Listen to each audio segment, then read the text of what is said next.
Hi Hollywood Lifers, it's Bonnie, and I'd like to introduce you to Sonia Kashuk.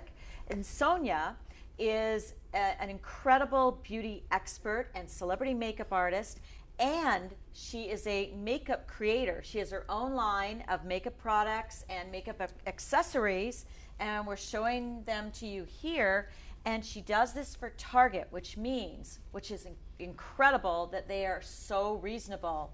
So they're reasonably priced. They make you look great. Like, they work really well. I've tried them. Anyway, today, what we're going to do, Sonia's come in, and we're going to talk about powder and loose powder, as opposed to the kind you brush that's a matte palette.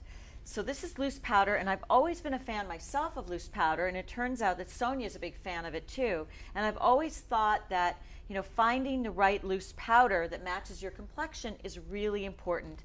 And because you get the wrong color, it's too dark. And a lot of women, I think, don't a lot of women get too dark a powder? Absolutely. And you know, I think that the key with powder is that you want to go a little bit lighter, because it can grab. If you're putting it on top of, let's say, a liquid foundation, the liquid foundation is in essence a little bit wet. So when you're putting powder on, it's grabbing onto something that's a little bit wet. So if it's too dark, it's grabbing that darkness. So if you're going a little bit lighter, it's a little bit cleaner and a lighter illusion. And the other thing is, depending on what type of brush you use to put your powder on. So if you want a heavier application, if you were one that, like, okay, I want a little bit, I have a lot of shine, I want to take a lot of weight, you could actually use it with a powder puff. If you want the lightest application. And is there one of these brushes, would you consider a powder puff, or is this what this one, like these puffs here, can actually you can really use them and just put them in and just control where you want. So that's for a heavier application. That's for the heavier application. For a large powder application, you can actually go right to a powder brush and then dust all over. The thing that I tend to like to do, which is a little bit of a different type of application, is I will take a smaller type of brush. Anything actually with a smaller head. To even a large eyeshadow type brush, this is like a small multi-purpose.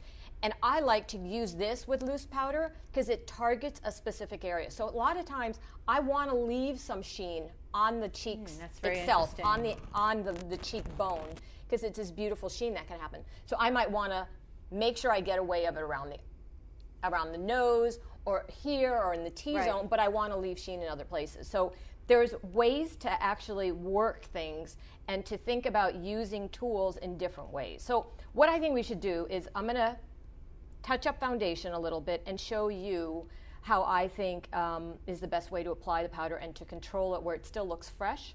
And the other thing that I wanted to mention is that powders today are very different in how they are manufactured from what they used to be.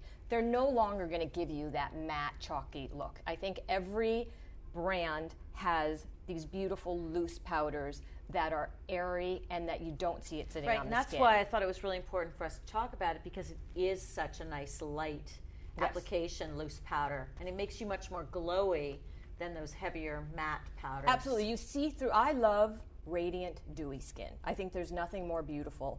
But you might want to just eliminate shine in certain areas. So the key here is just understanding that this will adhere to skin. It takes away the shine but will leave sheen, which is really what you want, so that the skin looks fresh and dewy. And how does somebody choose a powder for their face? Because you just said the biggest mistake women make is to get one that's too dark. Yes. So how do you match it to your face? What's the best way? I think the best thing to think about, first of all, for instance, on my brand, I offer 2 different shades. So it's a naked or a flush. So if you're a little bit warmer, you could go with a little bit warmer shade. The other thing I try to do is a colorless matte, so it actually doesn't have any color, so you can actually go very translucent, so it almost takes the whole guessing game out.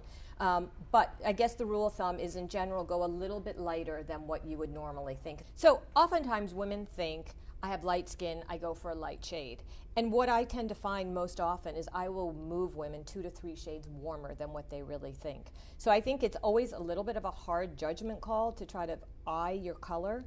But, you know, as we spoke about, with powder, go a little bit lighter. Foundations, you might want to cheat it and go slightly warmer, because in a foundation, if you go a little bit too light, it can go kind of ashen on the skin and doesn't look, you want the warmth in the skin. So that's the difference. So foundation, warmer, powders, lighter. Okay, so you've heard it from Sonia.